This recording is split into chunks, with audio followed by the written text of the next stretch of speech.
भगवान को विश्वास करते हैं सब दोस्तों? Do you believe in God?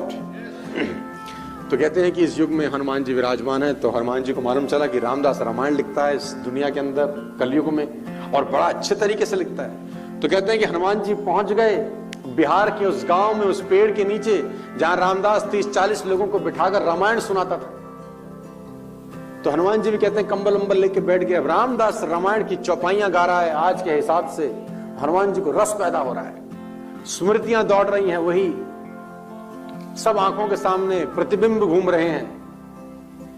Hanuman ji को बड़ा रुचिकर लगता था। रोज आते थे रामायण का पाठ सुनने, और रामदास सुनाता था रोचक रोचक कथाएं, अपने अंदाज में सुनाता था। हनुमान जी को बड़ा रस आता था कि मेरे भगवान की लीला कोई कह रहा है, वो भी कलयुग में। बड़ा मजा आता, कंबल अंबल लेके बैठते थे। एक दिन की बात है कि रामदास रामायण सुनाते सुनाते एक ऐसी बात बोल गया कि विवाद खड़ा हुआ। रामदास ने बोला, जब हनुमान अशोक वाटिका में गए तो बहुत सुंदर अशोक वाटिका थी, सीता मैया पेड़ के नीचे बैठी थी, और सफेद सफेद रंग के बहुत सुंदर सुंदर फूल खिले हुए थे।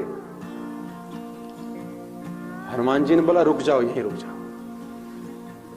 वो तो कम्बल अम्बल ओढ़ के बैठ हट गए।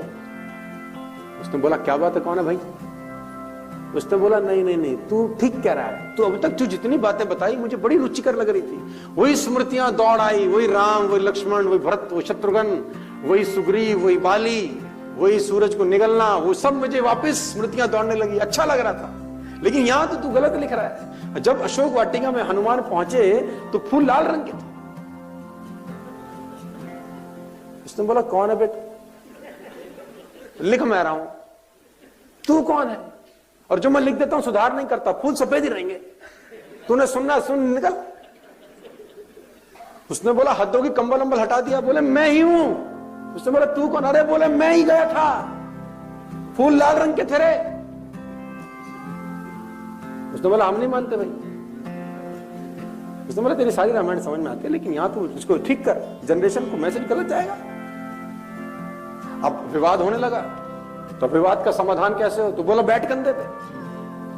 तो भगवान राम के पास चलते हैं, अब जज फैसला करेगा। तो हनुमान ने कंधे बिठाया और राम के पास ले गए। तो उन्होंने बताया कि प्रभु, ये बिहार का आदमी है, बहुत अच्छी रामायण सुना रहा है, चौपाइयां बड़ी रुचिकर लगती हैं मुझको, स्मृतियां दौड़ती हैं, वही भरत, वही शत्रुघ्न, वही आप, वही स्वयंवर, वही सब मुझे आंखों के सामने दौड़ता है। लेकिन यहाँ पर तो ये गलती कर रहा है। भगवान, जब मैं अशोक वाटिका में गया, ये कहता फूल सफेद थे लेकिन फूल तो लाल थे। तो राम ने बोला, देखो, पहले तो तुमको छुप छुप के इनकी बातें नहीं सुननी चाहिए थी,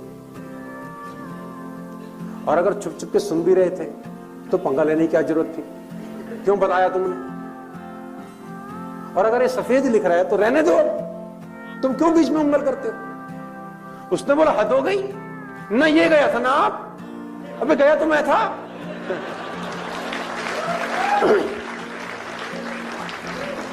बोले, गया तो ना ये थे ना आप? अरे लाल थे भगवान। उसने बोला, देखो, मैं कुछ नहीं बोलता, जो ये कह रहा है ये ठीक ही कह रहा है। उसने बोला, नहीं नहीं, लाल थे। उसने बोला, अब निवारण कैसे होगा? बोला, माँ के पास चलो, वो 1 साल वहीं थी। बैठ कंधे।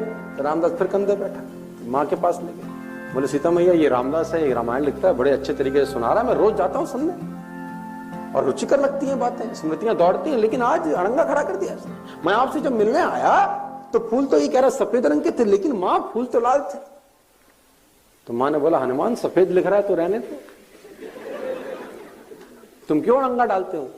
उसने बोला, लेकिन माँ, ये तो बात तो गलत कर रहा है। उसने बोला, देखो, तू तो 1 दिन के लिए आया था, मैं तो 1 साल थी, फूल सफेद थे। उसने बोला, नहीं माँ, फूल लाल थे। माँ ने कहा, हनुमान, तुम ठीक कहते हो, अपनी जगह तुम बिल्कुल ठीक हो।